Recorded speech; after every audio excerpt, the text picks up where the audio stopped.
Assalamualaikum dan salam sejahtera. Nama saya Nur Fatihah Azwar binti Zamri, bernombor metrik MC230923246. Pada video kali ini, saya akan membentangkan strategi pengajaran membaca untuk murid tingkatan 3 yang mempunyai kesukaran membaca teks ilmiah kerana penggunaan kosakata yang terlalu tinggi. Pernahkah kita lihat murid-murid membaca dengan lancar seolah-olah tiada masalah?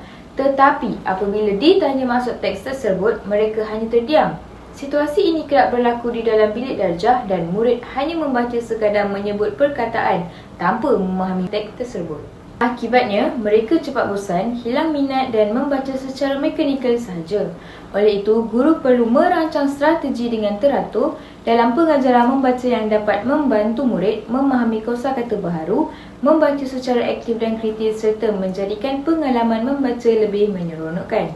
Membaca teks ilmiah bukan sahaja memerlukan kemahiran membaca yang asas tetapi juga memerlukan kefahaman yang mendalam terhadap istilah-istilah khusus, struktur teks yang kompleks serta kemampuan untuk menganalisis dan merumuskan maklumat secara kritis. Sebelum saya menerangkan dengan lebih lanjut, mari kita lihat bagaimana strategi pengajaran boleh disusun mengikut objektif yang telah ditetapkan. Objektif pertama adalah untuk membantu murid memahami kosakata yang baharu. Strategi pertama, pengajaran kosakata kontekstual. Melalui strategi ini, guru melatih murid meneka maksud perkataan baharu berpandukan ayat atau petikan di sekelilingnya. Ia membantu murid memahami makna secara lebih mendalam dan membina kemahiran inference. Sebagai contoh, guru boleh meminta murid meneliti perkataan dalam ayat yang sama atau sebelumnya untuk meneka maksud yang tepat. Kaedah ini membantu murid memproses maklumat secara bermakna, bukan sekadar menghafal definisi. Strategi kedua, pengajaran kosakata secara berperingkat. Strategi ini dilaksanakan sebelum sesi membaca teks ilmiah.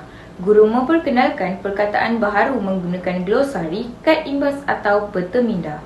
Sebagai contoh, jika teks berkaitan peribahasa Melayu, guru boleh memperkenalkan istilah seperti bagai aur dengan tebing atau bagai isi dengan kuku, lalu menerangkan maksudnya melalui gambar atau situasi sebenar.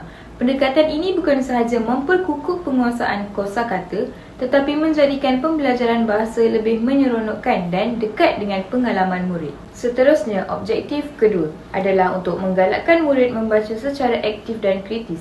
Ramai murid masih membaca secara pasif, iaitu sekadar membaca tanpa berfikir, tanpa menilai dan tanpa menghubungkan isi teks dengan kehidupan.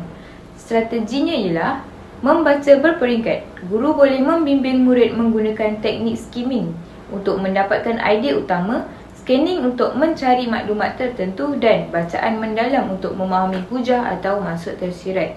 Dengan pembacaan berperingkat, murid tidak merasa terbeban, malah dapat menumpukan kepada tujuan pembacaan dengan lebih jelas. Strategi seterusnya, meningkatkan motivasi dan minat membaca.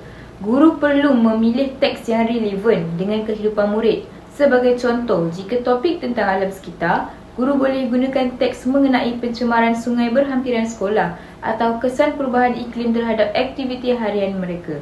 Apabila murid dapat mengaitkan teks dengan pengalaman sebenar, mereka akan lebih bermotivasi dan teruja untuk lebih membaca. Strategi berikutnya, mewujudkan suasana pembelajaran positif. Selain itu, suasana bilik darjah juga memainkan peranan penting. Guru perlu mewujudkan persekitaran yang mesra dan menyokong, di mana murid berasa selamat untuk bertanya, berkongsi pendapat dan tidak takut melakukan kesilapan. Apabila suasana positif dibentuk, murid lebih berani dan yakin untuk berinteraksi dengan teks. Seterusnya, mengukuhkan kemahiran membaca aktif dan kritis. Akhir sekali, objektif ketiga ialah menjadikan pengalaman membaca sesuatu yang menyeronokkan dan bermakna. Apabila murid menikmati proses membaca, mereka akan lebih fokus, bersemangat dan ingin terus belajar. Strateginya ialah penggunaan media dan sumber tambahan. Guru boleh menggunakan pelbagai bahan bantu mengajar seperti video, animasi, imej atau eksperimen pendek yang berkaitan dengan teks. Contohnya, sebelum membaca teks biologi mengenai fotosintesis, guru boleh tayangkan video animasi ringkas tentang proses itu. Imej visual membantu murid memahami konsep abstrak dengan lebih mudah dan menarik. Strategi seterusnya, aktiviti interaktif dan kreatif.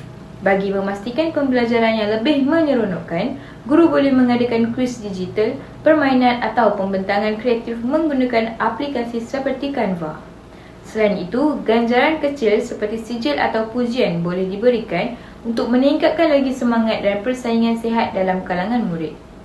Aktiviti ini bukan sahaja menarik minat murid, malah juga mengurangkan tekanan dan menjadikan pembelajaran lebih menyeronokkan. Sebagai kesimpulannya, masalah yang dihadapi oleh murid tingkatan 3 ini dalam memahami teks ilmiah dapat diatasi melalui pelaksanaan strategi pengajaran membaca yang tersusun dan teratur. Terdapat 7 strategi utama yang secara keseluruhannya telah dibincangkan. Apabila semua strategi ini dilaksanakan dengan berkesan, murid bukan sahaja dapat memahami teks ilmiah, tetapi juga menjadi pembaca yang aktif, berfikir secara kritis dan menikmati proses pembelajaran dengan penuh semangat. Bak kata pepatah Melayu, sedikit-sedikit lama-lama menjadi bukit. Usaha yang kecil tapi berterusan akan membuahkan hasil besar pada masa hadapan. Sekian, terima kasih.